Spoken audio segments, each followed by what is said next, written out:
Kisah seram yang berlaku terhadap saya. Ini kisah sebenar. Kita cerita.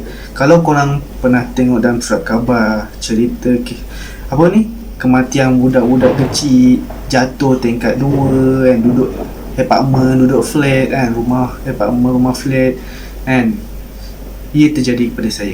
Boleh dikatakan, well, selamat, cerita ni tak masuk dalam surat khabar atau internet, tapi ia berlaku. Ia berlaku terhadap saya masa sekolah rendah tu, tak silap darjah 2. Ia berlaku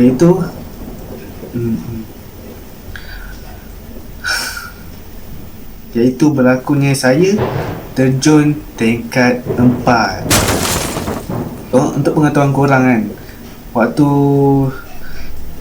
saya kecil dulu, family kita orang tinggal dekat rumah flat kan. Lokasi dia dekat Selayang, tak tahu dekat mana kan, tapi Selayang, rumah flat tingkat 4. Kita orang duduk dekat tingkat 4. Kalau korang tahu, mungkin ada orang kata tingkat 3, tapi kita orang kira daripada floor 1 ni kan. Biasa kalau pergi yang tinggi dia tulis G kan, tapi ni floor 1, floor 2, tanah floor 1 kan, tingkat 1, tingkat 2, tingkat 3, ni tingkat 4. Ni rumah kita orang kan. Itu banyak rumah satu-satu. Kalau korang biasa tengok rumah flat, aku boleh tunjuk gambar sikit kat sini kan, macam ni rumah dia kan, macam ni kan, tingkat rumah flat.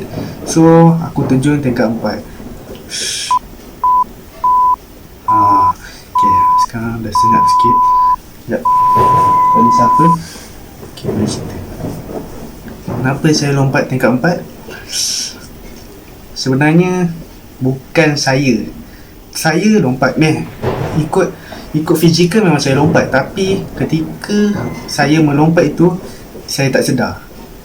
Boleh dikatakan ada benda yang merasuki, mengambil alih tubuh badan saya, dan dia lompat. Mengikut cerita ibu, mama, saya panggil mama saya kan, dia cakap yang waktu dah 12 malam ke atas tau.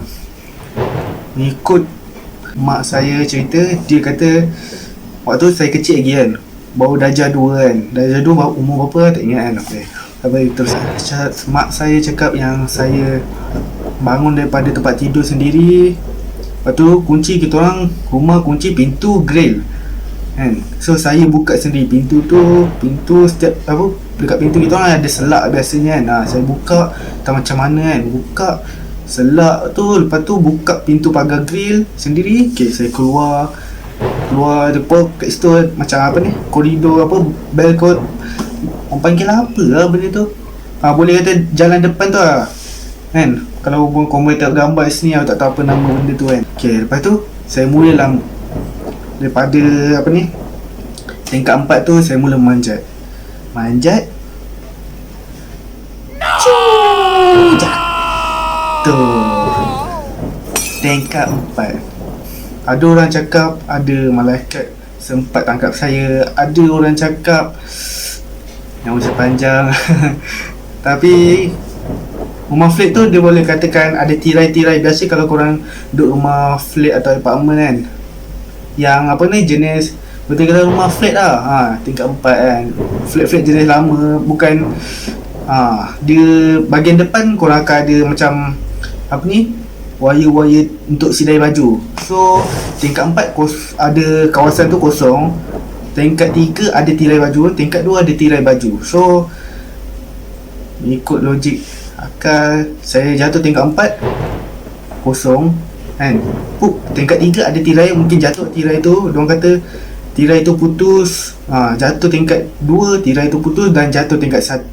Dan ketika jatuh tingkat 1 tu, cerita daripada ayah saya pula. Ayah saya kata mulut saya penuh dengan darah waktu tu. Yang paling mengejutkan dan menakutkan, sebelah tempat saya jatuh tu kan, kalau rumah apartment, rumah flat kan, yang jenis lamanya kan, dia kat sebelah saya jatuh kat sini kan, dah berdarah mulut kan, tapi sebelah dia ada kepala-kepala pipe besi-besi tu kan. Nasib baik tak jatuh kat situ. Kalau jatuh kat situ mungkin dah pecah, tak tahu apa jadi. Wallahualam. Tapi Alhamdulillah saya hidup lagi. Dan pengalaman yang membuatkan saya rasa macam pelik dan blank ketika saya bangun daripada tidur. Kita dah syok tidur, kita bangun, tiba-tiba kita sedar-sedar kita ada kat hospital. Kita tak tahu cerita benda tu tau. Saya tak tahu cerita yang saya terjun kan. Dapat tahu lepas saya bangun daripada hospital tu kan. Saya bangun daripada hospital, saya macam, kenapa aku ada kat sini lah, atas katil ward tau, katil ward. Lepas tu bila family datang balik, diorang pun cerita balik kan, saya terjun tingkat 4. Saya macam, betul ke ni kan. Tapi memang realiti tengok memang dah ada kat atas katil kan. Memang betul lah ni. Tak tahu nak cakap apa. So mungkin ada orang kata sleepwalking kan. So mula pemeriksaan kan, lepas dapat dah macam dalam dekat-dekat seminggu juga kan duduk dekat hospital tu. Okay, buat pula terapi kan, tengok kan sama ada saya ada sawan kan. Diorang check macam letak wire kan dekat kepala kan, nak check sama ada sawan ke tak kan. Sleepwalking ni kan, bila dah check memang tak ada sawan. So kita orang pergilah berubat kan. Saya bawa pergi berubat dekat, tak silap saya, dekat Nilai ada seorang ustaz ni kan, daripada jiran-jiran saya, daripada jiran-jiran mak ayah saya yang beritahu kan. Dia ada kenal seorang hamba Allah yang boleh berubat kan dengan gunakan ayat-ayat Al-Quran semua kan. Okey, diorang dah berubat dengan saya. Alhamdulillah, sejak tu saya dah tak nampak benda-benda pelik. Okey, sampai situ je cerita untuk seram kali ni kan, kisah saya yang saya lalui.